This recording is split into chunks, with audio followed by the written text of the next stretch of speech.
he is the embodiment of the American dream.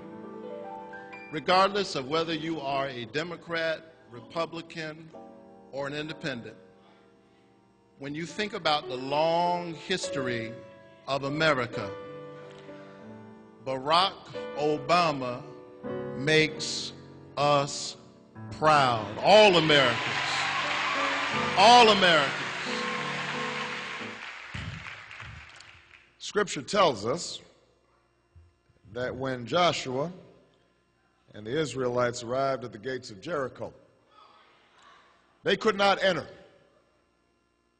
The walls of the city were too steep for any one person to climb. They were too strong to be taken down by brute force.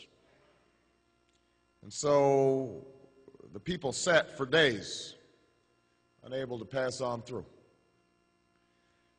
But God had a plan for his people. He told them to stand together and march together around the city. And on the seventh day, he told them that when they heard the sound of the ram's horn, they should speak with one voice. And at the chosen hour, when the horn sounded, and a chorus of voices cried out together, the mighty walls of Jericho came tumbling down. That's what Scripture tells us. And there are many lessons to take from this passage. Just as there are many lessons to take from this day, just there are many memories that fill the space of this church. As I was thinking about which ones we needed to remember at this hour, my mind went back to the very beginning of the modern civil rights era. Because before Memphis and the mountaintop, before the bridge in Selma and the March on Washington, before Birmingham and the beatings, the fire hoses, and the loss of those 4 little girls, before there was King the Icon and his magnificent dream, there was King the young preacher, and a people who found themselves suffering under the yoke of oppression. And on the eve of the bus boycotts in Montgomery, at a time when many were still doubtful about the possibilities of change, a time when there were those in the black community who not only mistrusted each other, but mistrusted themselves, King inspired with words not of anger, but of an urgency, a fierce urgency that still speaks to us today. Unity, he said, is the great need of the hour. Unity is the great need of the hour. Unity is how we shall overcome.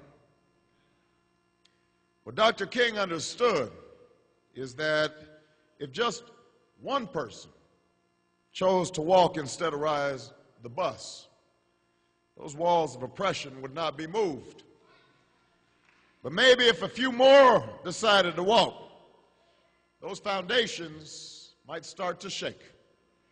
If just a few women were willing to do what Rosa Parks had been willing to do, maybe the cracks in those walls would start to show. If teenagers took rides from north to south, maybe a few bricks would come loose.